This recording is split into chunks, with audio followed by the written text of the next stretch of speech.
우리 옆 사람과 인사하시겠습니다. 반갑습니다. 축복합니다. 사랑합니다. 네, 주님의 보혈 덕분에 우리 이 자리에 있는 줄 믿습니다. 또 우리가 천국 다 가고 또 천국에서의 은혜를 우리가 다 기대하고 또 이 예배에 오신 줄 믿습니다. 오늘 그 하나님의 은혜와 예수님의 보혈을 기뻐하고 찬양하는 이 예배가 되시기를 바랍니다. 오늘은 창세기의 마지막 말씀, 야곱이 아들들을 축복했던 모습으로 은혜를 나눠보려고 합니다. 우리가 성경에 보면 아버지가 죽기 전에 아들들을 위해서 축복하는 장면이 여러 곳에 나오는데요, 그럴 때마다 의문이 가는 점이 하나 있습니다. 우리 같으면 큰아들이나 작은아들에게 뭐 다 좋은 말만 해줄 것 같은데 성경에 보면 그렇지 않은 경우가 있거든요. 예를 들면 이삭이 아들을 축복할 때 에서에게 축복하려고 하던 것을 야곱이 속여서 그 축복을 가로채죠. 나중에 에서가 와서 아버지에게 남은 축복이 없느냐라고 이제 말하자 이삭은 없다라고 말합니다. 아니 그냥 내가 속아서 그랬으니까 다 취소하고 다시 너한테 축복하겠다 그러든지 아니면 다른 복을 줘도 되지 않을까요? 근데 이삭은 에서에게 이렇게 말을 하거든요. 너는 땅의 기름짐에서 멀 것이고 내리는 하늘의 이슬에서도 멀 것이다. 이게 축복인가요? 차라리 안 하는 게 나을 것 같은 그런 말을 하고 있습니다. 사실 그 하나님은 야곱에게 정말 에서에게 하려고 했던 그 축복을 하는 게 하나님의 뜻이었고, 에서에게는 정말 이것이 하나님의 뜻이었기 때문에 이제 그렇게 인도하신 게 아닌가 볼 수가 있는데요. 어쨌든 아버지가 축복하는데 좀 이해가 안 되는 부분이 있습니다. 야곱이 12아들에게 축복하는 모습들에도 보면 이런 면이 나오는데요. 오늘은 12아들이 받았던 야곱의 축복과 그들이 누렸던 복을 함께 나누어 보려고 합니다. 이 말씀을 통해 우리는 축복다운 축복을 받고 그 복과 은혜를 깨닫고 누리는 시간이 되시면 좋겠습니다. 야곱이 아들들마다 이름을 하나하나 불러가면서 축복을 다 했습니다. 창세기 49장 28절 말씀입니다. 이들은 이스라엘의 12지파라. 이와 같이 그들의 아버지가 그들에게 말하고 그들에게 축복하였으니 곧 그들 각 사람의 분량대로 축복하였더라. 그러니까 성경에 분명히 그들에게 축복했다고 말해주고 있습니다. 근데 그 내용을 보면 축복 같지 않은 경우가 분명히 있는데요. 왜 그럴까? 28절 뒷부분에 곧 그들 각 사람의 분량대로 축복했다라는 이 말에 약간의 여지가 있어 보이기는 한데요. 오늘 그 의미, 그 축복의 의미와 영적인 교훈을 깨닫는 시간이 되시기를 바랍니다. 야곱이 아들들에게 했던 축복을 나누어 보면 한 3가지 정도로 나누어 볼 수 있습니다. 첫 번째는 정말 축복다운 축복이 있었습니다. 그 축복을 받았던 첫 번째 아들은 유다였는데요. 창세기 49장 8절에서 12절 말씀입니다. 유다야, 너는 내 형제의 찬송이 될지라. 내 손이 내 원수의 목을 잡을 것이요 내 아버지의 아들들이 내 앞에 절하리로다. 유다는 사자 새끼로다. 내 아들아, 너는 움킨 것을 찢고 올라갔도다. 그가 엎드리고 웅크림이 숫사자 같고 암사자 같으니 누가 그를 범할 수 있으랴. 규가 유다를 떠나지 아니하며 통치자의 지팡이가 그 발 사이에 떠나지 아니하기를 실로가 오시기까지 이르리니 그에게 모든 백성이 복종하리로다. 그의 나귀를 포도나무에 매며 그의 암나귀 새끼를 아름다운 포도나무에 맬 것이며 또 그 옷을 포도주에 빨며 그의 복장을 포도즙에 빨리로다. 그의 눈은 포도주로 인하여 붉겠고 그의 이는 우유로 말미암아 희리로다. 아멘. 그러니까 유다에 대한 이 축복은 첫 번째로는요, 그 후손에서 다윗 왕이 나올 것에 대한 예언의 축복입니다. 규가 유다를 떠나지 않을 것이다라고 하는 것은 다윗 가문에서 왕이 계속 이어져 나올 것이라고 하셨던 하나님의 약속과도 같은 그런 축복인데요. 역대상 17장 14절 말씀입니다. 이것은 하나님이 선지자를 통하여 다윗에게 하셨던 약속인데요. 내가 영원히 그를 내 집과 내 나라에 세우리니 그의 왕위가 영원히 경고하리라 하셨다 하라. 이처럼 이 예언처럼 유다의 후손으로부터 다윗 왕위가 끊이지 않았습니다. 그리고 이 축복은요, 나중에 예수님이 유다의 후손으로부터 태어나실 것을 예언하시는 것이기도 한데요. 그리고 이어지는 평화와 풍요로움은 그 다윗 왕국에 베푸실 번영과 평화를 상징하고 또 예수님으로 인하여 이루어질 영적인 평화와 영적인 풍요로움까지 예언하고 축복하고 있는 것입니다. 두 번째로 이 축복다운 축복을 받은 사람은 바로 요셉인데요. 창세기 49장 22절에서 26절 말씀입니다. 요셉은 무성한 가지 곧 샘 곁에 무성한 가지라. 그 가지가 담을 넘었도다. 활 쏘는 자가 그를 학대하며 적개심을 가지고 그를 쏘았으나 요셉의 활은 도리어 굳세며 그의 팔은 힘이 있으니 이는 야곱의 전능자 이스라엘의 반석인 목자의 손을 힘입음이라. 내 아버지의 하나님께로 말미암나니 그가 너를 도우실 것이요 전능자로 말미암나니 그가 내게 복을 주실 것이라. 위로 하늘의 복과 아래로 깊은 샘의 복과 젖먹이는 복과 태의 복이 이로다. 내 아버지의 축복이 내 선조의 축복보다 나아서 영원한 산이 한없음 같이 이 축복이 요셉의 머리로 돌아오며 그 형제 중 뛰어난 자의 정수리로 돌아오리로다. 아멘.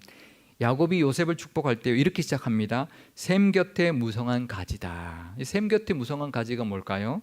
이 시편 1편에 나오는 시냇가에 심은 나무 같은 복이죠. 샘 곁에 나무는 늘 무성한 가지를 가질 것입니다. 그 가지가 또 담을 넘었다고 말합니다. 이것은 그 열매와 그 풍성함을 담을 넘어서 이웃에게까지 나누는 그런 복을 의미합니다. 그리고 하나님이 도우실 것이고 복 주실 것이다. 그래서 하늘의 복과 아래로 깊은 샘의 복과 태의 복이 있을 것이라고 축복하고 있습니다. 참 좋죠.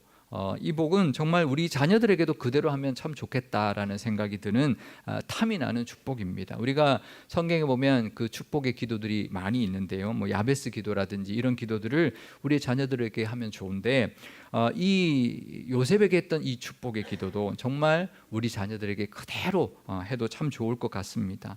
영적으로 하나님이 늘 함께 해주시고 지켜주실 뿐만 아니라 육적으로나 물질적으로 또 생육하고 번성하는 복까지 누리고 또 그 복을 세상에 흘려보내는 복의 통로 역할까지 감당하게 되겠다라는 그런 축복입니다. 이 복이 다 있으시기를 바랍니다. 이 요셉에게 했던 이 야곱의 축복이 다 있으시기를 축복합니다. 그리고 우리 자녀들에게도 이 축복을 마음껏 하시며 살아가시기를 바랍니다.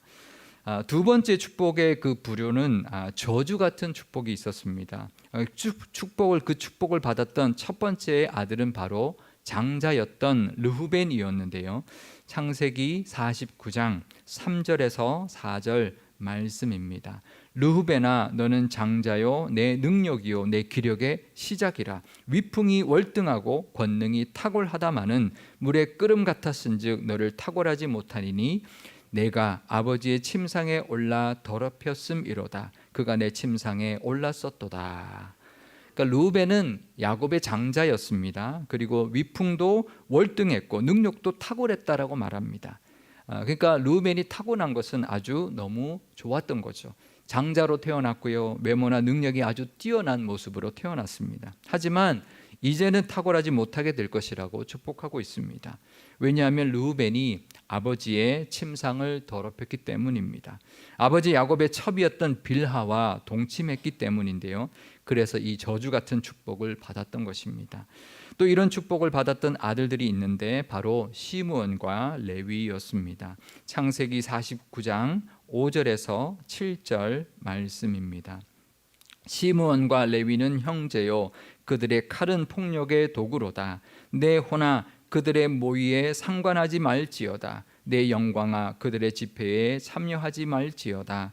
그들이 그들의 분노대로 사람을 죽이고 그들의 혈기대로 소의 발목 힘줄을 끊었음이로다. 그의 노여움이 혹독하니 저주를 받을 것이요 분기가 맹렬하니 저주를 받을 것이라. 내가 그들을 야곱 중에서 나누며 이스라엘 중에서 흩으리로다.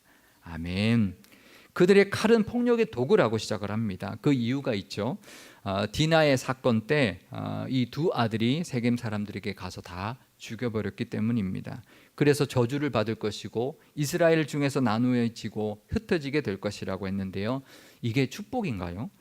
아예 저주를 받을 것이라고 대놓고 말하고 있습니다. 어떻게 그럴 수 있을까요?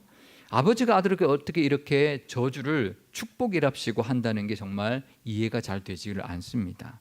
그리고 나머지 아들들은요, 축복도 아니고 저주도 아닌 것 같은 그런 축복을 하고 있습니다. 스불론, 이사갈, 단, 갓, 아셀, 납달리, 베냐민, 이들은 뭐 들어보면요, 축복인지 또 저주인지 전혀 알 수 없는 그런 축복을 하고 있습니다. 예를 들어 보면은요, 스불론인데요, 스불론에게 했던 축복은 사실 축복이라기보다는 너희 후손은 그냥 이렇게 살 거야 라는 정도였습니다. 창세기 49장 13절 말씀입니다. 스불론은 해변에 거주하리니 그곳은 뱀에는 해변이라 그의 경계가 시돈까지리로다. 아멘. 그러니까 그냥 후손이 나중에 해변에 살게 될 거야, 뭐 이렇게 말하는 정도인데요. 그렇다면 과연 스불론 지파 사람들이 해변에서 살았을까요? 제가 지도를 준비해 왔습니다. 여호수아 시대 때 지파별로 땅을 다 분배해 줬는데 그 지파별 그 분배받은 땅을 지금 표시하고 있는 지도인데요. 스불론 지파를 보시면 분배받은 땅이 해변 땅이 아닙니다. 갈릴리 바다와 또 지중해 그 사이에 있는 내륙의 땅을 분배받았습니다. 그러면 이 예언이 잘못된 걸까요? 아닙니다. 그 옆에 해변에 있는 아셀 해변 땅을 차지한 분배받은 아셀 지파가 그 땅을 차지해야 했는데 분배는 받았지만 차지하지 못했습니다. 다 차지하지를 못했습니다. 사사기 1장 31절 말씀입니다. 아셀이 악고 주민과 시돈 주민과 알랍과 악십과 헬바와 아빗과 르홉 주민을 쫓아내지 못하고, 그러니까 이 아셀 지파가 그 땅을 분배받았는데, 해안 지역을 분배받았는데요, 그 땅을 다 차지하지 못했습니다. 그래서 스불론 지파 사람들이, 지도를 다시 한번 보여주시면은요, 시돈까지 진출했다라고 합니다. 시돈이 저 두로라고 표시되어 있는 바로 옆에 있는 항구 도시인데요, 이 두로와 시돈이 그 당시에 지중해 연안에 있는 가장 큰 항구 도시였습니다. 이 스불론 지파 사람들이 내륙의 땅을 분배받았지만 아셀 지파 사람들이 저 땅을 다 차지하지 못해서 스불론 사람들이 저 해안까지 진출을 했고 저 시돈 항구를 차지하여서 무역과 상업을 감당하는 그런 지파가 되었던 것이죠. 그러니까 이걸 보면 하나님이 미리 아시고 예언하신 것이죠. 이 스불론 지파가 그 땅을, 해안 땅을 분배받지는 못해도 결국 그 땅을 차지하고 그 땅을 해변의 땅에 살게 될 것이다라는 것을 아시고 예언하는 그런 축복이었던 것입니다. 또 아셀 지파는 그 해변 땅을 분배받았잖아요. 그 땅이 참 기름지고 또 그래서 그 축복할 때 기름진 것을 먹고 왕의 수라상을 차릴 것이다라고 축복하고 있는데요. 그렇게 되었습니다. 아셀 지파가 분배받은 땅이 다 차지하지는 못했어도 물이 아주 풍부한 땅이었고요. 땅이 매우 기름져서요, 밀과 기름의 생산이 아주 많았던 땅이었습니다. 그래서 실제로 왕에게 곡물과 음식을 늘 제공하는 역할을 담당했던 지파였습니다. 이렇게 본다면 사실 이런 지파들에게는 축복이라기보다는 단순히 미래에 일어날 일들에 대한 예언 같은 말일 뿐이다, 이렇게 느낄 수가 있는데요. 그래서 야곱도 아들들에게 축복할 때 이렇게 말을 시작했던 것입니다. 창세기 49장 1절 말씀입니다. 야곱이 그 아들들을 불러 이르되 너희는 모이라, 너희가 후일에 당할 일을 내가 너희에게 이르리라. 그러니까 후에 당한 일들을 너희에게 일러주겠다라고 말합니다. 그리고는 쭉 모든 지파 모든 아들들에게 말하고는 그것이 축복이었다, 이렇게 말을 하는 거죠. 그러니 야곱이 사실은 누구는, 어느 아들은 예뻐서 좋은 말로 축복하고 누구 아들은 또 미워서 미운 말로 축복한 게 아니었다라는 거죠. 야곱이 한 게 아니었습니다. 하나님이 깨닫게 해주신 것을 야곱이 아들들에게 그냥 전한 것이죠. 성령의 감동대로 축복을 했던 것입니다. 그렇다면 야곱이 개인적인 감정으로 한 게 아니라면, 하나님이 깨닫게 하신 것을 야곱이 한 것이라면, 그렇다면 하나님은 왜 그러셨을까요? 하나님이 뒤끝이 있어서 뭐 르우벤과 또 시므온과 레위가 한 일들이 잘못한 게 있어서 하나님의 뒤끝이 있어서 너 후손들까지 이제 그렇게 살 거야, 그렇게 저주하는 그런 예언을 하셨을까요? 왜 그러셨을까? 하나님은 과연 그런 분일까? 아니죠. 하나님이 절대로 그런 분이 아닙니다. 그렇다면 왜 그렇게 야곱을 통하여 그런 저주 같은 축복을 하게 하셨을까요? 축복 같은 축복은 이해가 됩니다. 그죠? 뭐 축복스러운 그런 축복은 이해가 가고, 뭐 단순히 예언 같은, 그냥 단순한 예언 같은 축복도 이해할 수 있습니다. 하지만 이 저주 같은 축복은 참 이해하기가 어렵습니다. 우리가 성경을 볼 때마다 이런 부분을 우리가 참 이해하기 어려운데요. 우리가 여기서 우리가 알아야 할 것이 있습니다. 하나님의 축복인데 왜 이럴까? 이 예언은 책망을 통한 축복입니다. 이 모습대로 살면 결국 이렇게 된다고 말씀하고 있는 것이죠. 책망도 축복이라는 거죠. 책망의 축복이 있다는 것입니다. 잘못 살고 있는데 무조건 잘 될 거야, 잘 될 거야 라고 하는 것은 축복이 아닌 것이죠. 잘못 살고 있는 사람에게 너 다 잘 될 거야 라고 하는 것은 그것은 축복이 아닙니다. 그렇게 살다가 망할 거야 라고 말해주는 것이 오히려 축복인 것이죠. 경계하고 책망하는 하나님의 축복이 있다는 것을 알아야 합니다. 만약에 그러고도 그 길을 계속 걸어간다면 그것은 하나님의 뒤끝 때문이 아니라 그가 스스로 그 길을 걸어가는 거죠. 분명히 하나님이 경고했는데 그 길을 걸어가는 것은 하나님 때문이 아니라 그 자신 때문에 그 저주의 길을 걸어가고 그 저주를 스스로 받는 것이죠. 하나님은 우리에게 다 복 주시기를 원하십니다. 어느 아버지가 12아들에게 다 12아들이 다 복 받기를 원하지 않겠습니까? 그러면 너는 그렇게 살면 이렇게 될 것이라고 가르치고 예언하는 것이 진짜 축복인 거죠. 아버지라 할지라도 너 그렇게 살면 안 돼, 그러면 너 후손까지 그 복을 받지 못할 거야 라고 말해줄 수 있는 것이 바로 진짜 축복인 것이죠. 우리가 창세기 말씀을 다 묵상하고 마치고 이제 잠깐 시편의 말씀을 묵상하고 있는데요. 시편 1편은 이렇게 시작을 합니다. 시편 1편 1절 말씀입니다. 복 있는 사람은 악인들의 꾀를 따르지 아니하며 죄인들의 길에 서지 아니하며 오만한 자들의 자리에 앉지 아니하고. 우리가 시편 1편을 기억하면 시냇가에 심은 나무 같은 복, 늘 하나님의 말씀 사모하여서 말씀을 묵상할 때 그 시냇가에 심은 나무 같은 복을 누리고 모든 일이 다 형통할 것이다, 그것만 기억합니다. 하지만 시편 1편은 이렇게 시작합니다. 악인들의 꾀를 따르지 말아라, 죄인들의 길에 서 있지 말아라, 오만한 자들의 자리에 앉지 말아라 라고 시작하고 있습니다. 그것이 복 있는 사람의 모습이다라는 것이죠.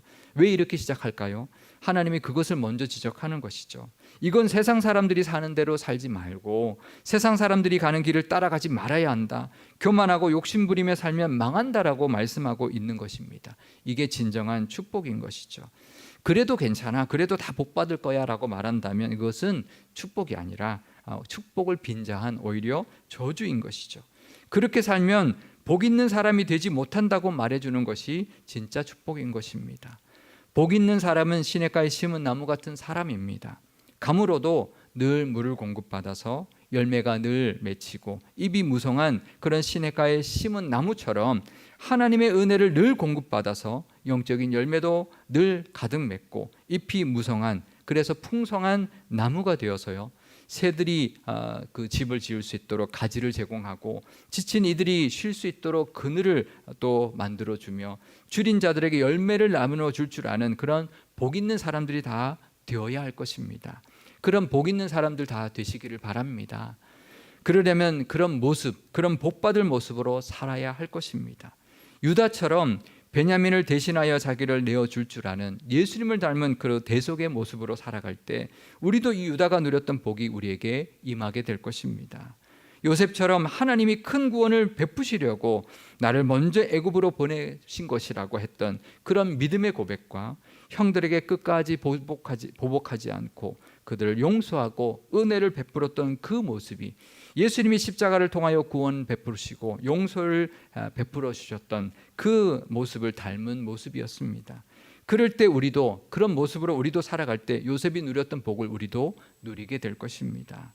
교회 다니면서요, 교회 다닌다고 하면서 세상 꾀 다 따라 살고 세상 사람들이 가는 길 다 따라가며 교만한 모습으로 살아간다면 다 같은 야곱의 아들이었지만 다 같은 이스라엘 백성들이었지만 누렸던 복이 달랐던 것처럼 하나님의 복은 똑같이 주고 싶어도, 하나님은 똑같은 복을 주고 싶어도 그 복은 분명히 다른 모습으로 임하게 될 것입니다.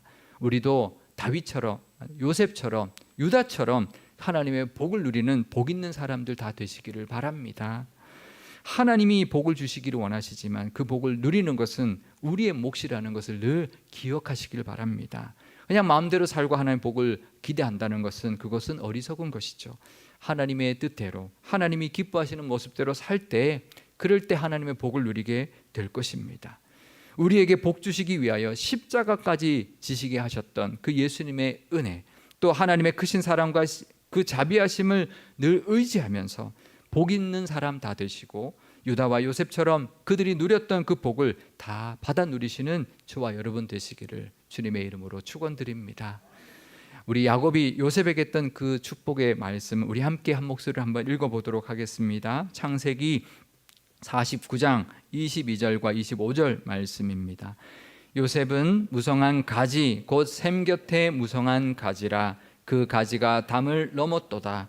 내 아버지의 하나님께로 말미암나니 그가 너를 도우실 것이요 전능자로 말미암나니 그가 내게 복을 주실 것이라. 위로 하늘의 복과 아래로 깊은 샘의 복과 젖먹이는 복과 태의 복이리로다. 아멘. 이 요셉에게 축복했던 이 복을 다 받아 누리시기를 주님의 이름으로 축원드립니다. 기도하시겠습니다. 우리에게 늘 복 주시기를 원하시는 하나님 아버지, 우리는 늘 좋은 말만 듣고 싶어 합니다. 사람에게도 그렇지만 하나님께도 그렇습니다. 하나님의 책망은 그것도 축복이라는 것 깨닫게 하옵소서. 세상의 꾀를 따르지 않게 하시고 세상의 길을 따라가지 않게 하시며 교만하고 욕심 많은 모습으로 살지 않게 도와주옵소서. 그 모습은 절대 복 있는 사람의 모습이 아니라는 것을 잊지 않게 하옵소서.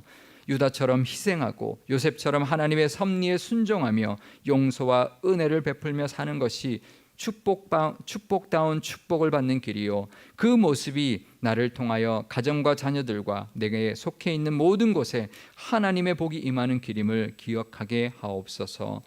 우리도 요셉이 받았던 축복을 받기를 원합니다. 샘 곁에 무성한 가지가 되게 하시고 하나님의 도우심과 복을 누리게 하셔서 하늘의 복과 깊은 샘의 복과 젖먹이는 복과 태의 복이 가득하여서 늘 하늘의 풍성함과 늘 우리 자녀들의 그 풍성함 또 형통함이 가득하게 하여 주옵소서. 우리 교회도 시냇가에 심은 나무 같은 교회, 샘 곁에 무성한 가지 같은 교회 되어서 은혜가 끊이지 않게 하시고 열매가 늘 가득하게 하시며 세상의 그늘과 열매를 나누어 주는 위로의 교회가 되게 하여 주옵소서. 우리 구주 예수님의 이름으로 기도드리옵나이다. 아멘.